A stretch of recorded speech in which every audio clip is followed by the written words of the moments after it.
E kuptoj. E ke përjetuar të gjithë të situatën e fushatës, vetëm pak më parë nga njëri prej kandidatëve, mua më erdhi një mesazh në telefonin celular. Ka patur trokitje personalisht në fundjavë në derën e shtëpisë për të votuar kandidatët, për dalë në tubimet e tyre përmbyllëse. Kam patur mesazhe edhe pas mesnate për t'ju bashkuar takimeve përmbyllëse. Me thënë, çfarë ke kuptuar edhe ti nga gjithë kjo mori, mesazhesh, telefonatash, shkrimesh, rrjetet sociale të blinduara nga takime, nga video? E kuptoj.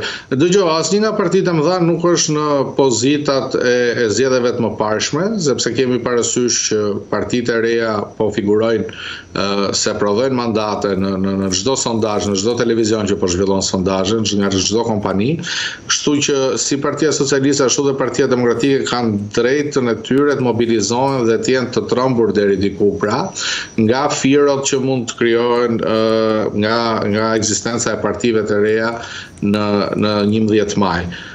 Por nga ana tjetër shohim për shembull, sepse nëse do flasim për organizimin, në këtë rast nuk ka nevojë, nuk ka rëndësi forma, por imazhi që përcjellin. Megjithatë, unë shoh Partinë Demokratike për shembull më të zbet në këtë zgjedhje. Ne menduam se do bënte namin, por siç duket kanë zgjedhur që ato 6 milion dollarët që ne i kalojmë, ne flasim me dollarë dhe me euro në Shqipëri, pra 6 miliard lekë për shqiptarët që ta kuptojnë, ka zgjedhur të shkojnë në SBA dhe jo të investojnë fushatën këtu. Dhe prandaj shohim terren pastaj mungesën e zyrave elektorale të Partisë Demokratike, shohim mungesën e banerave, e banderolave, e gjitha me radhë. Ndërkohë që Partia Socialiste, duke qenë qeverisje prej 12 vjetësh, është më komode për të investuar në fushat, është më i qetë dhe ka dhe burimet njerëzore në fund ditës, sepse është një parti e madhe që ka pas dhe administratën, ka pas edhe mbështetjen e shumicës paktën deri në 11 maj, siç e dim nga rezultatet. Dakord, edhe pse po shfryzojmë vetëm javën e fundit të paktën, flas për Edi Ramën, se Sali Berisha e ka patur të përsëritur ftesën për të bërë debat me kryeministrin.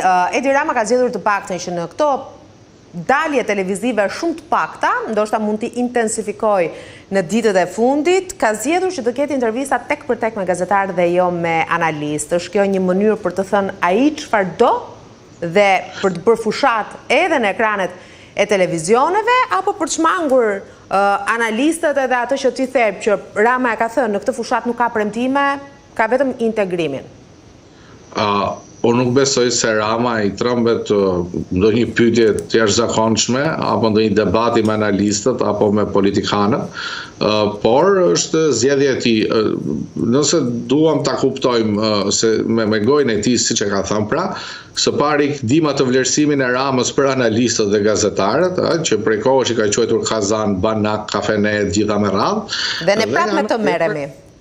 Po, sigurisht, edhe nga ana tjetër është e pashmangshme sepse jetojmë këtu, por nga ana tjetër dim edhe qëndrimin e Ramës ndaj Berishës, pra ai e ka deklaruar jo në këtë fushat, po prej 3 vitesh që kur u shpandon grata që unë nuk negocioj me një person non grata nga SBA dhe si rrjedhoj, pra as nuk debatoj dhe s'kam çfarë debatoj. Kështu që ai është justifikuar politikisht tek sjellja e tij përballë si analistëve që ne i quajmë analistë, ashtu edhe Berishës apo kundërshtarëve tjerë. Por sigurisht që për të mirën e demokracisë edhe e debatit publik, transparencës e gjitha me radhë, që njerëzit kuptohen më mirë, sigurisht që do ishte i nevojshëm një debat publik, sepse në fundit ndoshta liderët mund të jenë të zënë, ndoshta nuk kanë respektin e dur për njëri tjetrin për t'u përballur apo për ta përjetuar me qetësi një debat, por kandidatët, fjala bie, nuk kishin pse të pengoheshin që të përballeshin sipas qarqeve apo sipas pozicionimit nëpër lista.